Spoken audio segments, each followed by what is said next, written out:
Samedi 18 juillet 2020, il est 13 h, vous êtes sur la chaîne qui rassemble. Bonjour et bienvenue. Nous ouvrirons ce journal à Korogo, au nord de la Côte d'Ivoire. Korogo, la terre d'Amadou Gon Coulibaly. Korogo, où le Premier ministre repose à jamais depuis hier. Après les obsèques auxquelles il a pris part, le président Alassane Ouattara a échangé avec quelques délégations venues de différentes régions de la Côte d'Ivoire. Le deuil n'arrête pas le coronavirus. Le monstre continue de se propager dans la population. Il continue de tuer. Ces dernières 24 heures, 142 nouvelles personnes ont été contaminées. Nous sommes à ce jour à 13 696 malades et 87 décès en Côte d'Ivoire. Les autorités insistent sur l'application des mesures barrières. Puis nous irons au Mali où l'opposition et la mission de la CEDEAO se sont retrouvées pour la 4e fois pour aider à résoudre la crise politique. La CEDEAO a proposé à l'opposition notamment de faire partie d'un gouvernement d'union nationale, gouvernement qui engagera les réformes politiques et les poursuites contre les auteurs des civils tués lors des manifestations. Amadou Gon Coulibaly est parti définitivement, parti pour un voyage sans retour. Inhumé hier à Korogo sur la terre de ses ancêtres, dans la stricte intimité familiale. Le président de la République a pris part aux obsèques et juste après, le chef de l'État a accordé quelques audiences, notamment à la reine des Baoulés, Nanan Akua Boni II. Le reportage d'Awa Touré à suivre dans ce journal, nous y reviendrons dans quelques instants.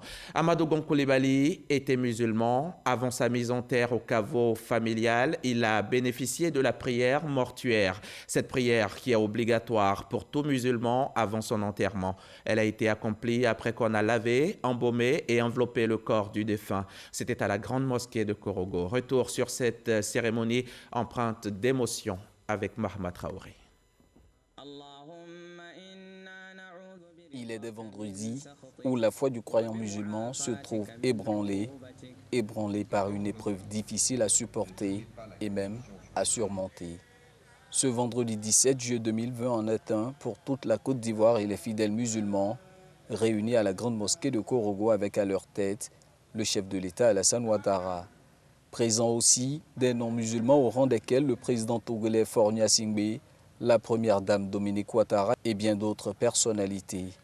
Tous affligés par le rappel à Dieu le 8 juillet dernier d'El Hadj Amadou Gon Coulibaly, tous réunis pour la prière mortuaire dont doit bénéficier tout croyant musulman avant son inhumation.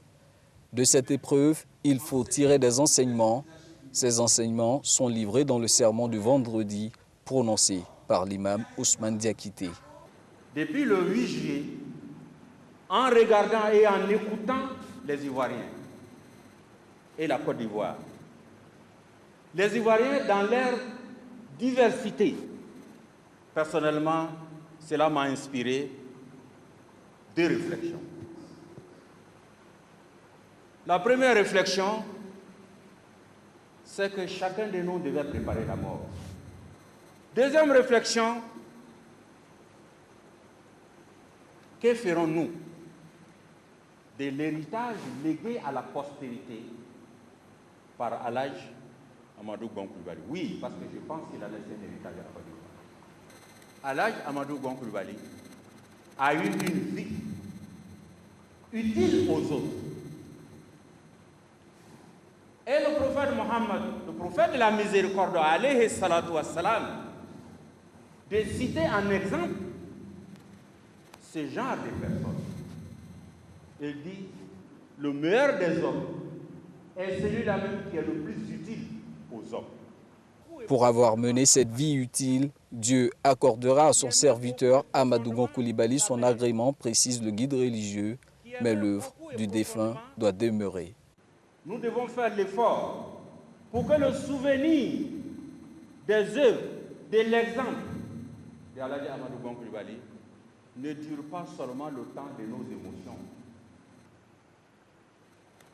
Nous devons faire en sorte que les générations présentes et futures puissent apprendre, comprendre et imiter l'exemple qu'il a été. Après la prière du vendredi, la dépouille est portée par les enfants et proches dans la mosquée pour l'intercession mortuaire officié par Cheikh Haïma Mamadou Traoré, ce rite, marqué par 4 temps forts de prière et d'invocation, consacre Amadou Gon Coulibaly au rang des défunts musulmans.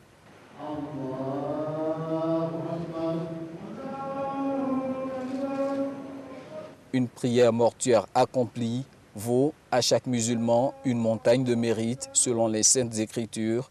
Elle rapporte aussi que si l'intercession de 40 croyants est acceptée lors de la prière mortuaire, Dieu accorde sa clémence aux défunts.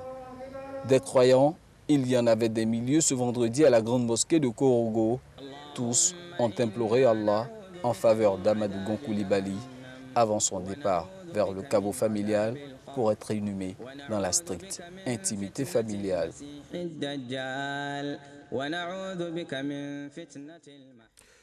La prière funéraire a donc été suivie de l'inhumation qui s'est faite dans la stricte intimité familiale, loin donc de nos caméras. Par contre, nos équipes n'ont pas manqué les cérémonies de 3e et de 7e jour après le décès. C'était au stade municipal de Korogo. Et là encore, le chef de l'État était présent à ce moment de prière, de recueillement et de bénédiction pour le repos de l'âme d'Amadou Gon Coulibaly. Jérôme Kofi Abolin. Stade de Korogo ce vendredi 17 juillet 2020, l'événement qui s'y déroule n'est pas sportif, mais plutôt circonstanciel. Il s'agit de la cérémonie marquant le 3e et 7e jour du décès du Premier ministre Amadou Gon Coulibaly, cérémonie en présence du chef de l'État Alassane Ouattara, faite non seulement de prières, de recueillement, de bénédictions et de louanges à Allah, mais aussi de marques de solidarité. Ce jour est un jour sombre pour notre pays et pour notre parti, le RHDP. Le grand parti de rassemblement que son Excellence le Premier ministre Amadou Gon Coulibaly a fortement contribué à créer aux côtés de son mentor, que dis-je, de notre mentor, le président Alassane Ouattara. Le RHDP pleure aujourd'hui son président du directoire, son candidat à l'élection présidentielle du 31 octobre 2020. Amadou Gon Coulibaly ne sera donc pas président de la République comme nous l'avions espéré, mais il sera par sa mort le ferment pour la germination d'une Côte d'Ivoire unie, forte, prospère, comme il en a rêvé. En ces circonstances douloureuses, et comme il est coutume chez nous, le RHDP voudrait exprimer sa solidarité à la famille éplorée du président du directoire par un soutien de 45 millions de francs CFA. Un hommage de plus en la mémoire de l'enfant du Poro, ce haut cadre de l'État de Côte d'Ivoire, très tôt détecté par le président de la République Alassane Ouattara, au moment où il a été nommé Premier ministre par feu le président Félix Houphouët-Boigny il y a exactement 30 ans. C'est d'ailleurs tout le sens de la présence très remarquée du chef de l'État à cette cérémonie, comme à toutes celles la précédant, à savoir notamment l'inhumation du Premier ministre, cette étape de la séparation qui, même si elle est fatidique, n'en est pas moins douloureuse pour le président Alassane Ouattara, qui n'a de cesse de considérer Amadou Gon Coulibaly comme un fils digne. C'est pourquoi, pour lui, comme pour tous les Ivoiriens, aucun hommage rendu à celui que tout le monde appelle affectueusement AGC ou le lion ne sera pas de trop.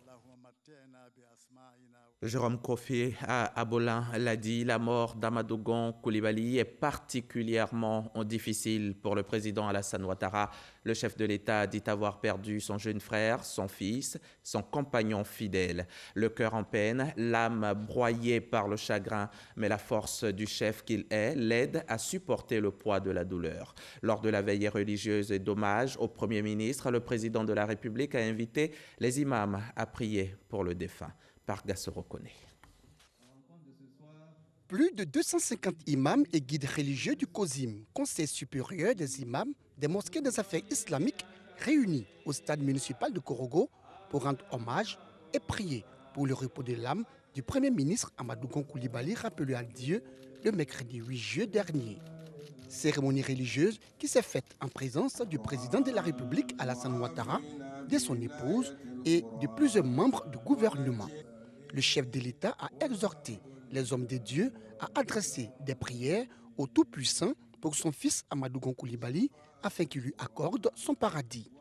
Les paroles du chef de l'État, traduites par le ministre Issa Coulibaly, fils de la région du Poro.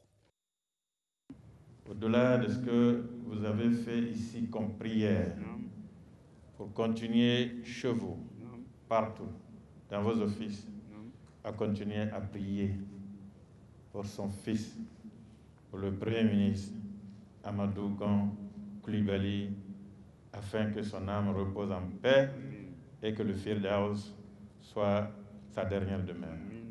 Le message du président de la République reçu 5 sur 5 par imams, prédicateurs et guides religieux. Ils entendent multiplier prières et adorations pour le repos de l'âme de El Hadj Amadou Gon Coulibaly.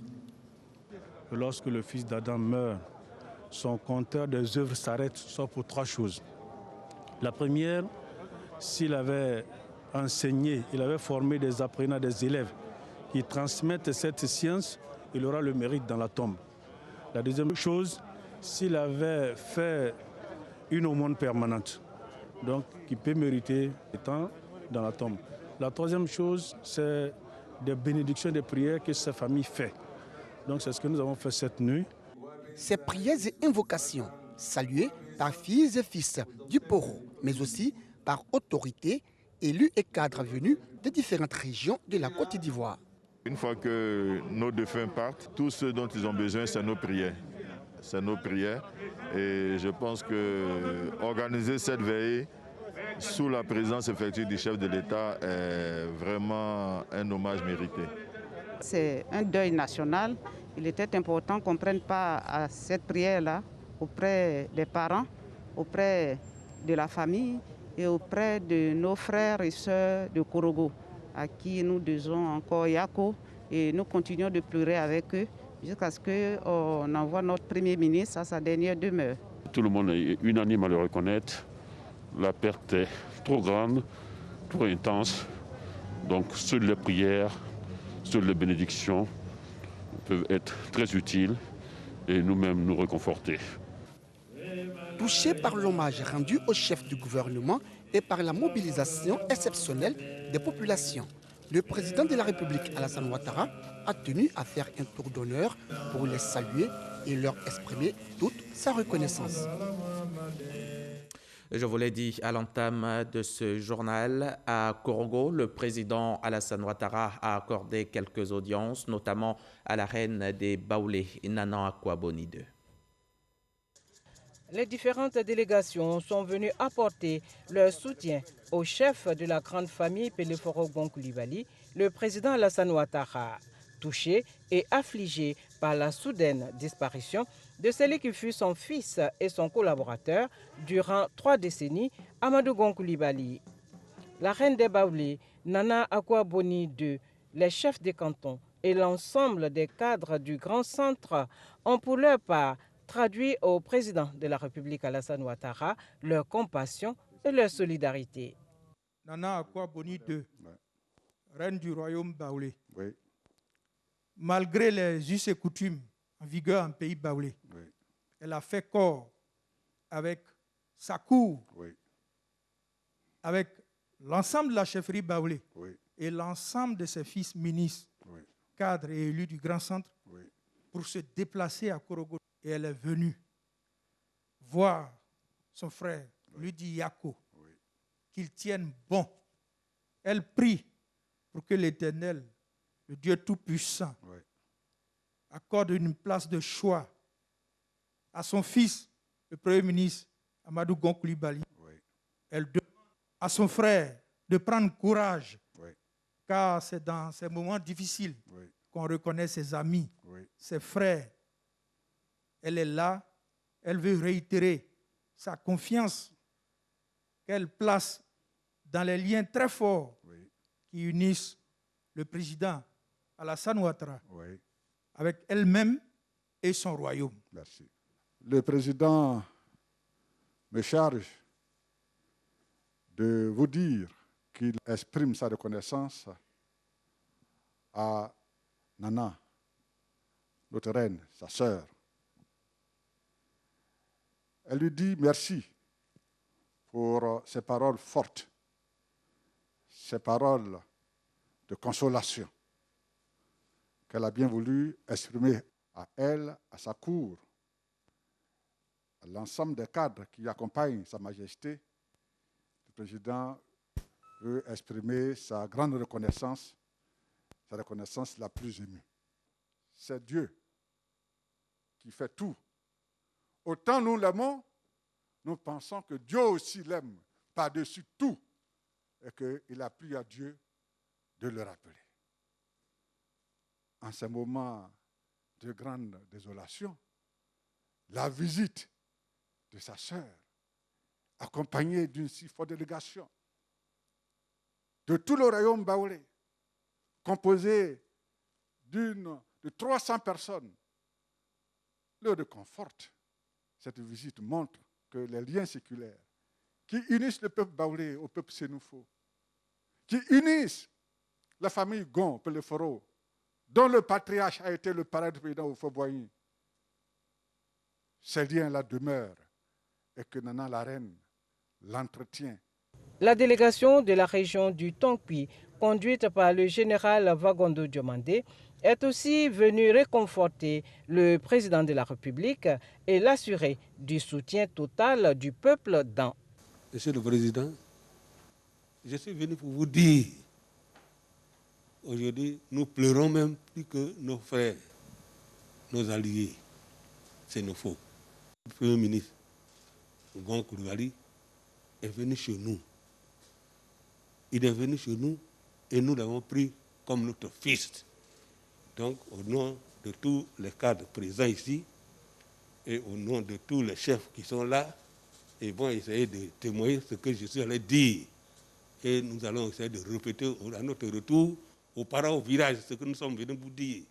Pour les obsèques de son fils Amadou Gon Coulibaly, le président Alassane Ouattara a bénéficié du soutien et de l'affection de ses parents maternels. Le Denguélé qui a fait le déplacement de Korogo pour consoler son fils et lui faire des bénédictions.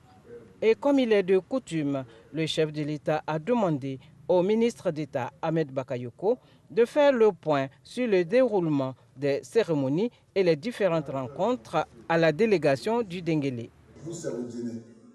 Vous venez à la maison, il est à la maison, je dois vous dire ce qui se passe. Il vous demande donc de traduire la reconnaissance à tous les chefs de Kabla, tous les imams qui sont venus prier pour Amadou, son fils. Dans le cadre de la présentation d'Amadou, le président avait déjà décidé qu'il commencerait par le Denguélé. C'est là-bas il avait déjà arrêté la date avec Amadou et il devait aller voir ses parents de Denguélé pour lui confier son fils Amadou. Mais Dieu a décidé autrement. Donc il vous demande de poursuivre, de ne pas arrêter ces prières qui l'ont porté pendant toute sa carrière. La délégation du Denguélé a relevé à l'issue de la rencontre les liens séculaires de fraternité entre les peuples malinké et sénoufo. Il y a des relations ancestrales entre le peuple sénoufo et le peuple malinké. Le président est le chef de la famille Bon. Donc, il n'y a aucun problème, puisque le Denguélé est venu s'exprimer au nom du président de la République.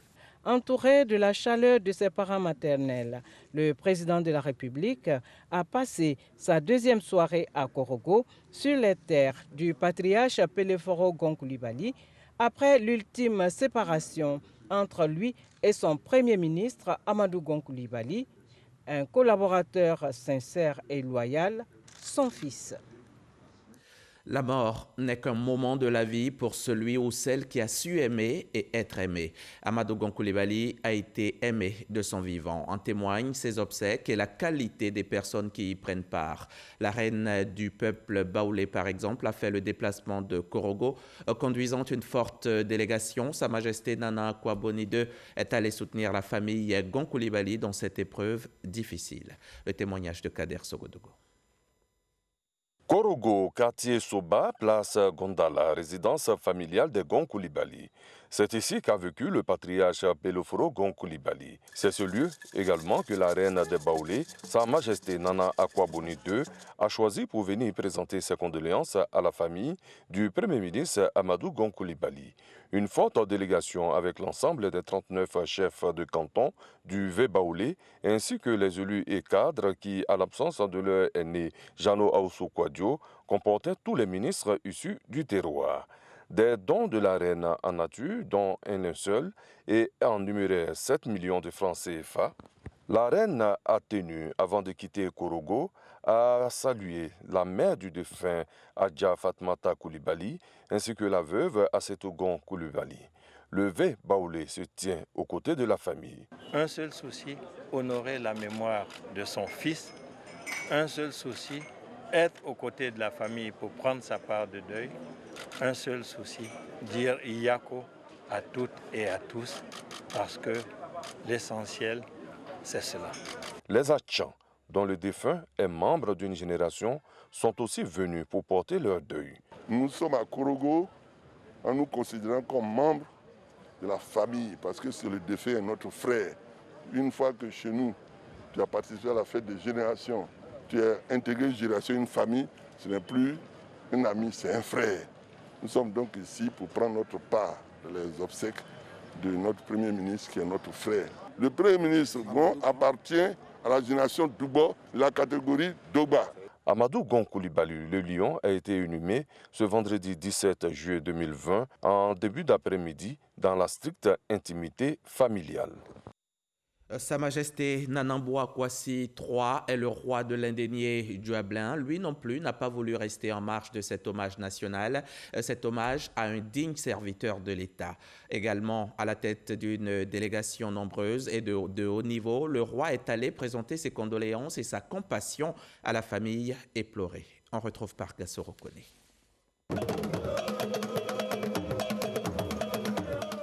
Le tam-tam parleur de Boka Kokori, les chants mélancoliques et les pas de danse du Kinyambli exécutés à la place Gondala de Korogo.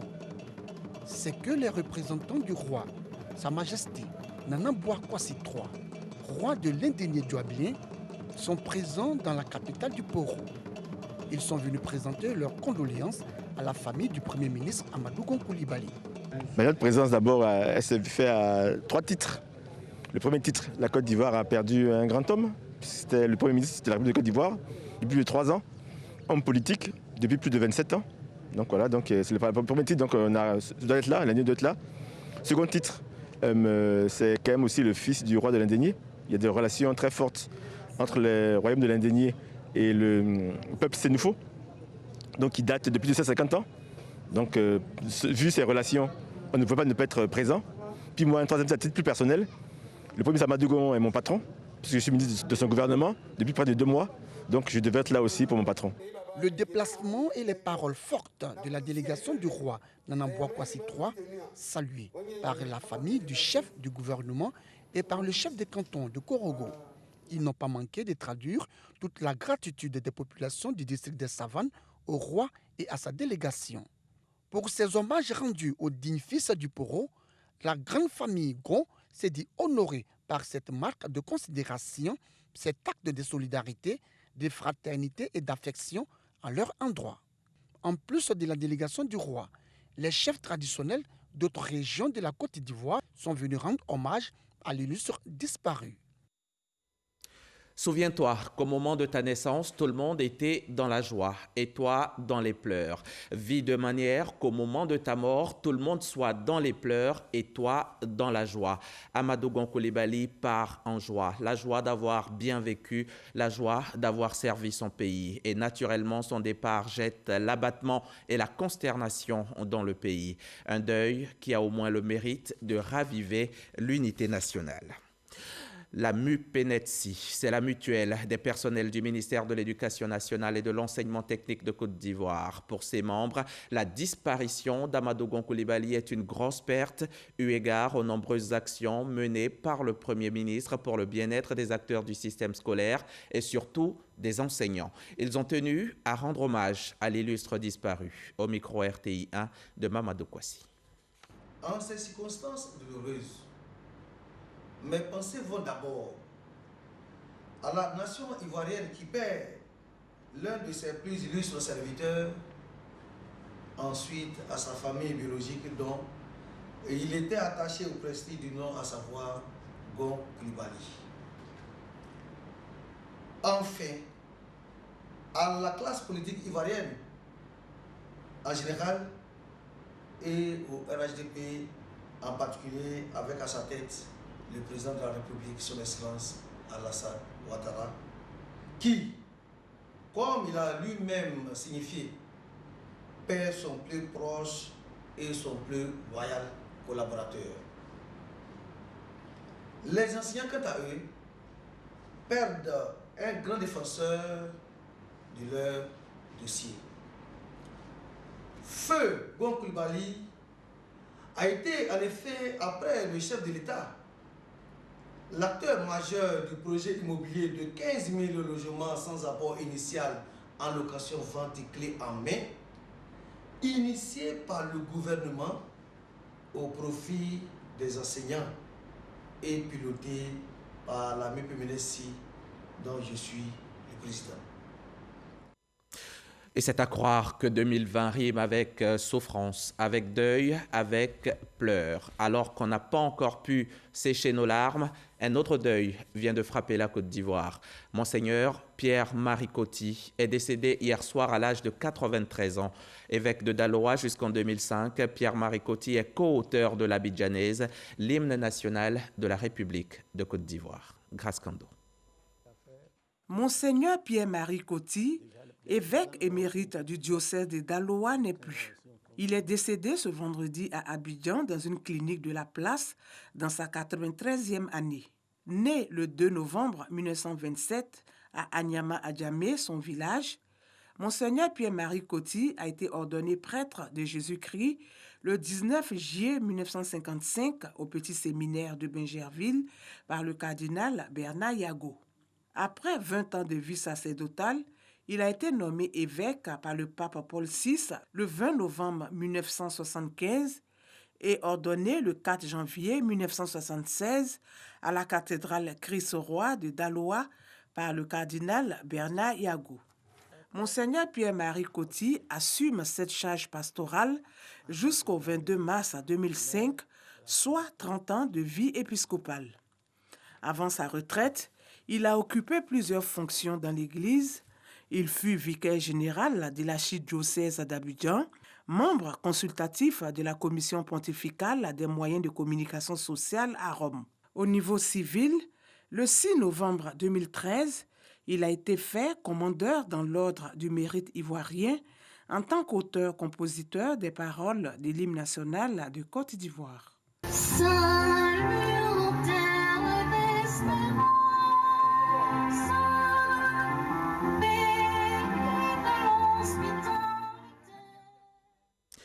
Et les morts s'enchaînent, que l'on soit en Côte d'Ivoire ou de l'autre côté de l'Atlantique. Aux États-Unis, l'icône du mouvement des droits civiques, John Lewis, est décédé d'un cancer du pancréas à l'âge de 80 ans. Celui qui s'est battu pendant de nombreuses années pour la justice sociale et contre le racisme était aussi un fervent opposant à Donald Trump. À Washington, c'est lui qui s'adresse à la foule juste avant le célèbre discours « I have a dream » de Martin Luther King. À l'époque, il avait tout juste une vingtaine d'années.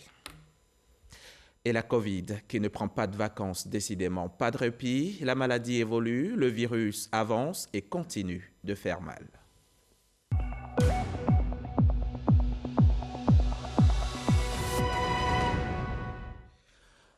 Point de la situation Covid-19 en Côte d'Ivoire. 142 nouveaux cas de contamination enregistrés ces dernières 24 heures, ce qui porte le total à 13 696 malades, avec parmi eux plus de 7 000 guéris. Le nombre de morts, lui, n'a pas évolué depuis le 14 juillet, heureusement. 87 décès depuis le début de la pandémie dans le pays et 87 morts, c'est énorme. On écoute le directeur général de la Santé.